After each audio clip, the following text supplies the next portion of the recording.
Hi guys, my name is Cameron and I'm a psychotherapist here in Madison, Wisconsin. I'm an Australian, I guess you can tell from the accent. Hopefully you'll like that.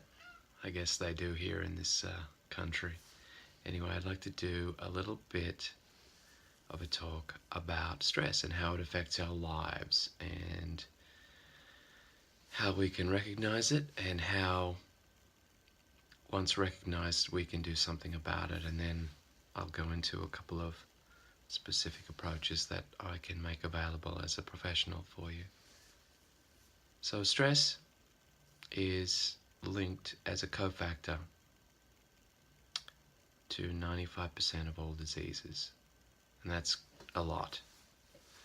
And so, as you could imagine, learning how to effectively manage stress is going to help us thrive and find wellness.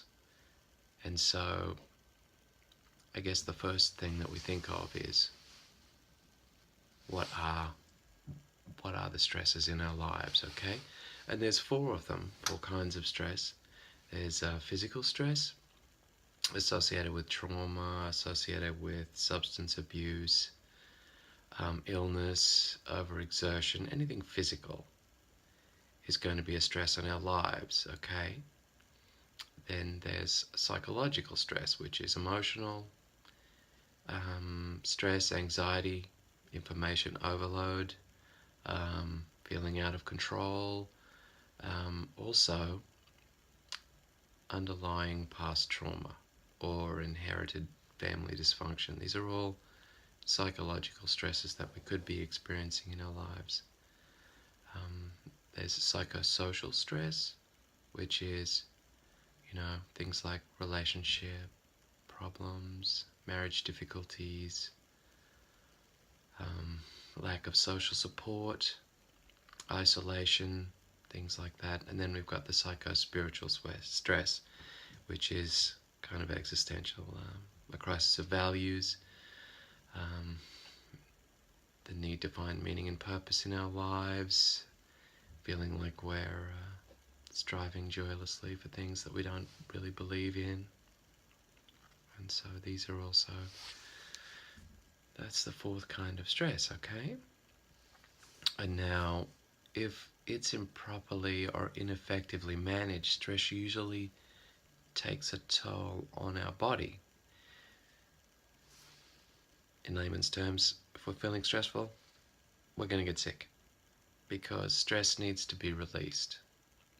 And that's the key idea, I guess, here. Because if we don't release stress and process it, could be another word that we could use for it. I guess psychotherapists like that word.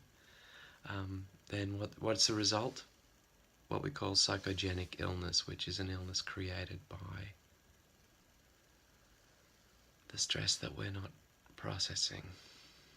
And as I know all of you probably know and imagine, that prolonged stress can result in suppressed immune function and an increased susceptibility to infectious and immune-related diseases and cancer. Layman's terms, prolonged stress, not dealt with, makes you sick, can cause you to die. So it's not a good thing. And one thing that I guess psychotherapists really believe in is reinforcing the idea of bringing in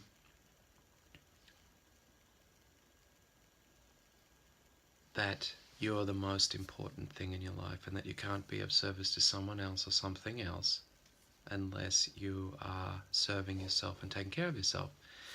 It's no, helping others is it's no good to them if you're dead. That seems a pretty radical thing to say, but there are many of us who are really great at serving and helping others, our families, our community, achieving financial rewards, but we've forgotten that our physical and emotional health and well-being is the most important thing. It's the most important thing in our lives. And so when we put that at priority one and we're able to recalibrate the important things in our lives, then we start to get happy, because if we're being served, it means that we've decided that we're important, and when you're important, that makes others important. It's kind of a strange function. You would think it would work the other way, that making others more important would be the solution. But in fact, if you're devaluating your own importance, what you teach is that others aren't important either. Anyway, I'll move on. So how do you manage stress, manifest stress in your life? Well,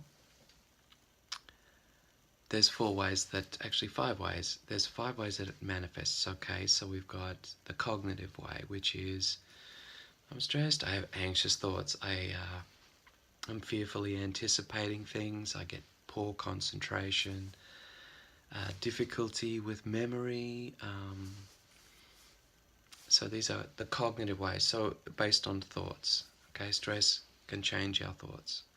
Now, emotionally, what happens? Stressed, feeling tension, irritability, restlessness, I'm worried,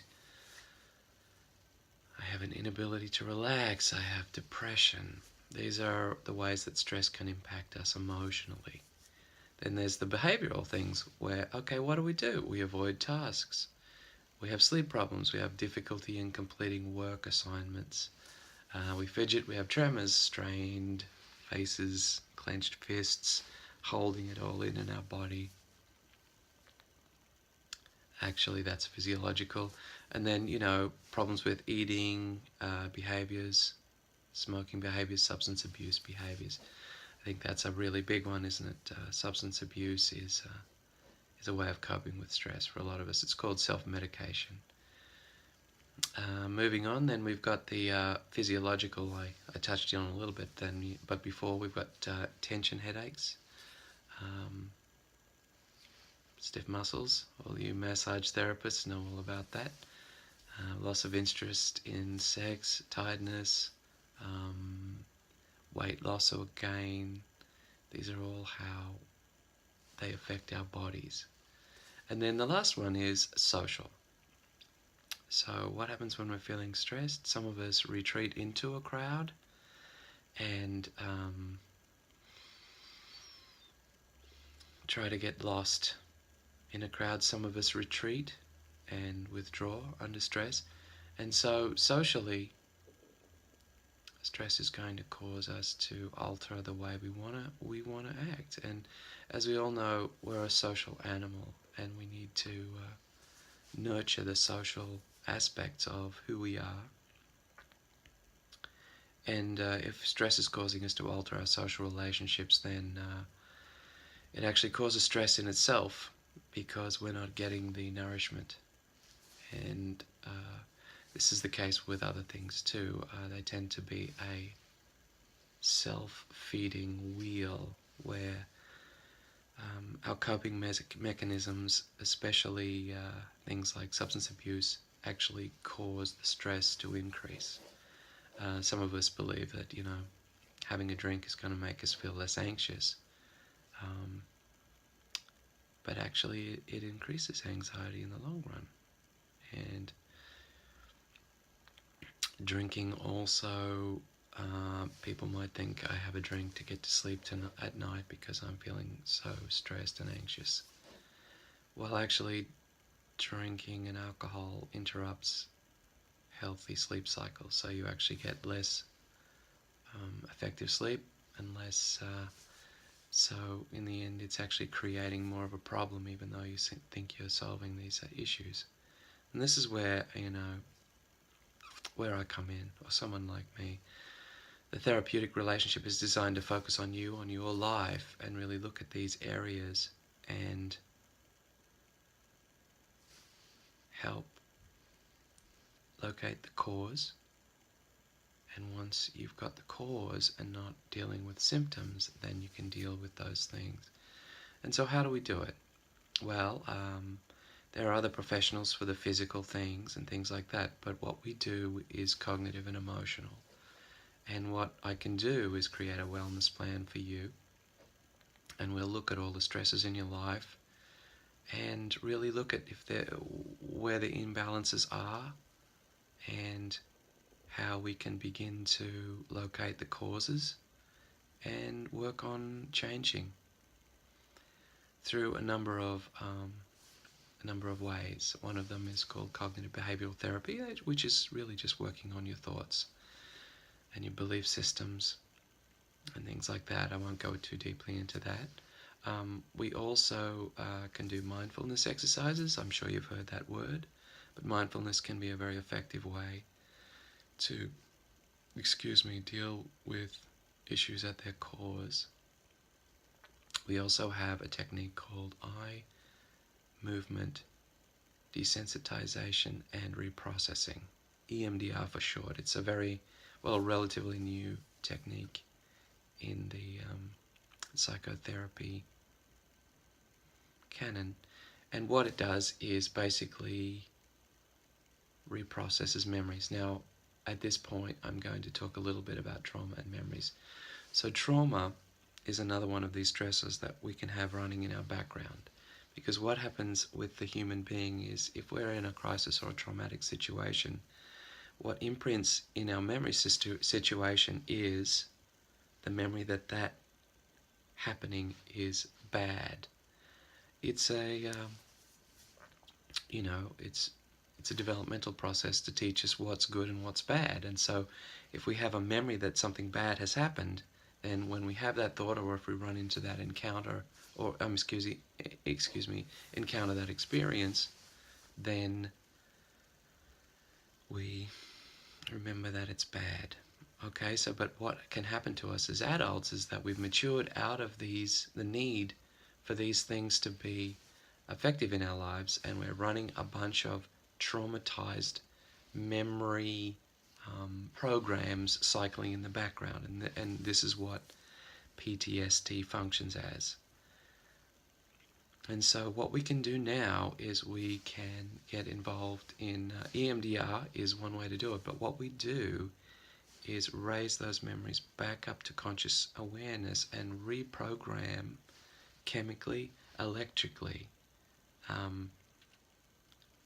the associated memories with these trauma. So instead of re-experiencing traumas that we've had in our past, which is what we do, because our mind can't tell the difference between whether or not it's happening now or whether or not it's a historical representation, what we'll do is we can actually deprogram the electrical and chemical associations in your brain with a traumatic memory that still is causing trauma, and clear out the memory associations with it, so that now it becomes just a story instead of what we would call in psychotherapy as is a trigger.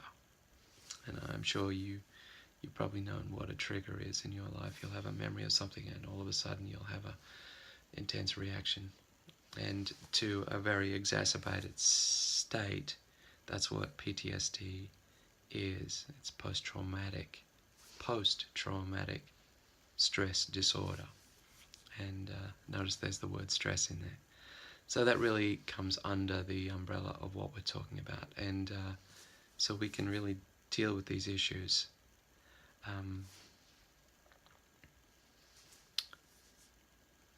Okay, so here's what I can do. I can be of service in a number of ways. We can do therapy one-on-one, we can do family therapy, which can be incredibly helpful, and couples therapy, if what we've decided is that some of the stresses that we're experiencing are associated with our family relationships, our job relationships, all these things. So we can do family, couples, we can do individual therapy. I can also consult, and I can do presentations and workshops in the business community. So, for example, I could come in if you have a workplace issue that we could deal with, or we could just do a general talk at a lunchtime gathering of employees, and we can do an exercise in mindfulness or something like that that helps everyone recognize that stress exists in their lives, recognize that there's ways that we can change that and help it, and give us some positive outcomes. Now,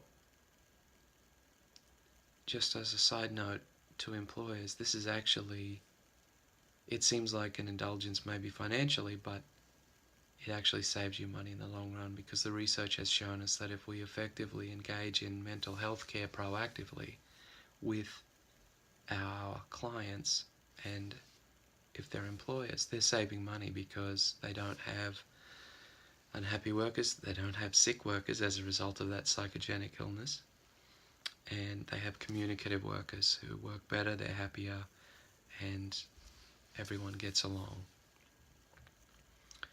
Okay, so that's our discussion in a nutshell.